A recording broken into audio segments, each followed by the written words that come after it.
नमस्कार। आकाशवाणी चंडीगढ़ से प्रादेशिक समाचारों के साथ मैं रत्तिका। पहले इस बुलेटिन के मुख्य समाचार। प्रधानमंत्री नरेंद्र मोदी ने कहा है कि केंद्र सरकार द्वारा किए गए गुणात्मक और परिमाणात्मक सुधार भारत को उच्च शिक्षा का वैश्विक केंद्र बनाने में मददगार होंगे। सहकारी संस्थाओं को देश में स्वास्थ्य देखभाल के लिए आधारभूत संरचना सृजित करने के लिए सहायता देने हेतु आज केंद्र ने आयुष्मान सहकार योजना शुरू की। हरियाणा के सोनीपत जिले के बरौदा हलके के उपचुनाव में निर्दलीय उम्मीदवार डॉ कपूर सिंह नरवाल सहित 3 प्रत्याशियों ने अपने नामांकन पत्र वापस लिए। और हरियाणा पुलिस ने सिरसा और फतेहाबाद जिलों में 40 किलोग्राम चूरा पोस्त और 1 किलो 10 ग्राम अफीम सहित 3 तस्करों को गिरफ्तार किया। अब समाचार विस्तार से। प्रधानमंत्री नरेंद्र मोदी ने कहा है कि केंद्र सरकार द्वारा गत 6 वर्षों में आधारभूत संरचना में वृद्धि और ढांचागत सुधारों की बदौलत देश के उच्च शिक्षा संस्थानों में पारदर्शिता और स्वायत्तता आई है। आज मैसूर विश्वविद्यालय के शताब्दी दीक्षांत समारोह को वर्चुअल माध्यम से संबोधित करते हुए प्रधानमंत्री ने कहा कि केंद्र सरकार द्वारा किए गए गुणात्मक और परिमाणात्मक सुधार उच्च शिक्षा के क्षेत्र में भारत को वैश्विक केंद्र बनाएंगे और हमारे युवाओं के लिए प्रतिस्पर्धा के अवसर पैदा करेंगे। उन्होंने कहा कि इन सुधारों ने शैक्षणिक संस्थानों को अपनी आवश्यकतानुसार फैसले लेने के लिए और स्वायत्तता दी है। इससे चिकित्सीय शिक्षा में पारदर्शिता में सुधार हुआ है। सरकार ने इस उद्देश्य के लिए राष्ट्रीय चिकित्सा आयोग बनाने का निर्णय लिया है। उन्होंने कहा कि शिक्षा और भारतीय चिकित्सा के लिए 2 नए कानून लाए जा रहे हैं। केंद्रीय कृषि मंत्री नरेंद्र सिंह तोमर ने आयुष्मान सहकार योजना की शुरुआत की है। इस योजना के तहत सहकारी संस्थाओं को देश में स्वास्थ्य देखभाल के लिए आधारभूत संरचना सृजित करने के लिए सहायता दी जाएगी। आयुष्मान सहकारी योजना राष्ट्रीय सहकारी विकास निगम ने तैयार की है। श्री तोमर ने घोषणा की कि राष्ट्रीय सहकारी विकास निगम भावी सहकारी संस्थाओं को आगामी वर्षों में 10,000 करोड़ रुपए के सावधि ऋण देगा। उन्होंने कहा कि चल रही महामारी ने और सुविधाओं की जरूरत पर ध्यान केंद्रित किया है। राष्ट्रीय सहकारी विकास निगम की ये योजना केंद्र सरकार द्वारा किसान कल्याण गतिविधियों को और मजबूत करने की दिशा में एक कदम है।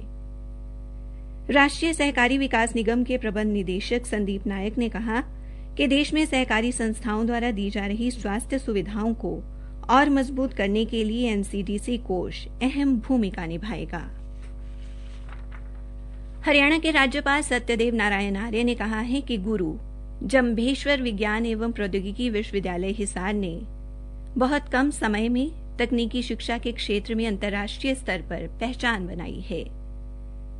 श्री आर्य आज विश्वविद्यालय के रजत जयंती समारोह के अवसर पर वीडियो कॉन्फ्रेंसिंग के माध्यम से चंडीगढ़ से विश्वविद्यालय के प्रोफेसर, अध्यापकगण और विद्यार्थियों को संबोधित कर रहे थे।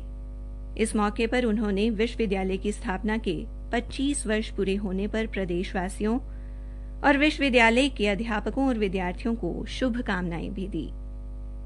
श्री आर्य ने कहा कि इस विश्वविद्यालय का नाम महान पर्यावरणविद गुरु जम्भेश्वर जी के नाम पर रखा गया है और आज ये विश्वविद्यालय पर्यावरण के साथ साथ विज्ञान एवं तकनीकी शिक्षा के क्षेत्र में भी देश और प्रदेश के छात्रों को गुणवत्तापूर्ण शिक्षा उपलब्ध करवा रहा है।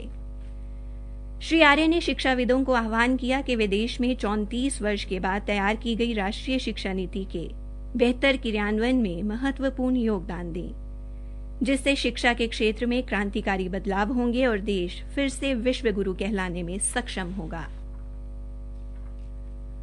हथीन के विधायक प्रवीण डागर ने आज हरियाणा बीज विकास निगम द्वारा गांव मंडकोला में खोले गए सरकारी बीज बिक्री केंद्र का उद्घाटन किया। इस मौके पर उन्होंने कहा कि बिक्री केंद्र के खुलने से आसपास के सभी किसानों को सरकारी मूल्य पर गेहूं का बीज 940 रुपए प्रति बैग की दर पर उपलब्ध करवाया जाएगा। आकाशवाणी के समाचार सेवा प्रभाग द्वारा कोरोना उचित व्यवहार जन आंदोलन के तहत कोविड-19 के प्रति लोगों को जागरूक करने के लिए शुरू की गई श्रृंखला आओ कोविड को हराएं में आज का संदेश है। कोरोना वायरस को रोकें, मास्क का प्रयोग करें, मास्क सही ढंग से पहने, नाक मुंह ढक कर रखें, 2 गज की दूरी का पालन करें और बार-बार हाथों को साबुन से धोएं। कोरोना उचित व्यवहार आपकी सामाजिक जिम्मेदारी भी है। सोनीपत जिले के बरौदा हलके के उपचुनाव में आज नामांकन वापसी के दिन 3 उम्मीदवारों ने अपने नामांकन वापस लिए हैं। इनमें 2 निर्दलीय प्रत्याशी शामिल हैं। एक कवरिंग प्रत्याशी ने भी अपना नामांकन वापस लिया है। हिंदुस्तान समाचार एजेंसी के अनुसार निर्दलीय प्रत्याशी के रूप में डॉक्टर कपूर सिंह नरवाल और जोगेंद्र सिंह मोड़ ने भी अपना नामांकन वापस ले लिया है। साथ ही लोसूपा प्रत्याशी के कवरिंग उम्मीदवार के रूप में नामांकन करने वाले प्रत्याशी राजेंद्र सिंह ने भी अपना नामांकन वापस लिया है। रिटर्निंग अधिकारी एवं एसडीएम आशीष कुमार ने नामांकन पत्रों की छंटनी के उपरांत बताया कि अब उपचुनाव में कुल 14 प्रत्याशी शेष रह गए हैं। उन्होंने बताया कि नामांकन पत्रों की छंटनी के दौरान 7 नामांकन रद्द किए गए थे, जिनमें 3 नामांकन ऐसे थे जो 2-2 बार भरे गए थे, जबकि शेष नामांकन त्रुटियों के चलते रद्द किए गए।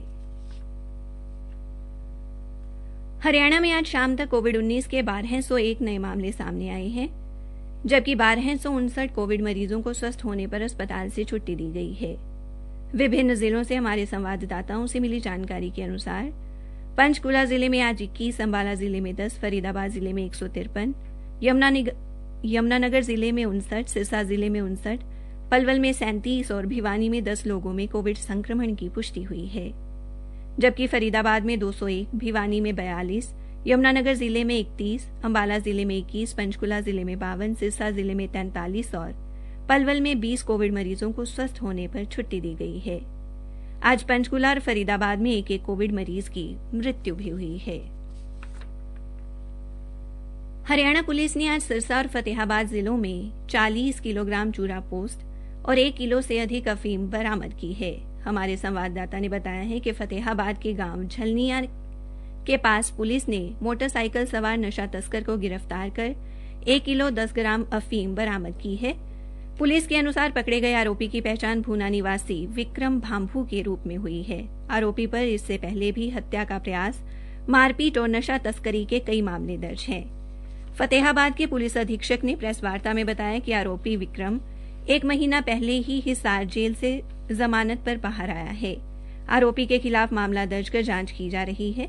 इसी तरह एक अन्य मामले में फतेहाबाद पुलिस ने नशा तस्करी के मामले में संलिप्त 2 तस्करों की संपत्ति जब्त की है।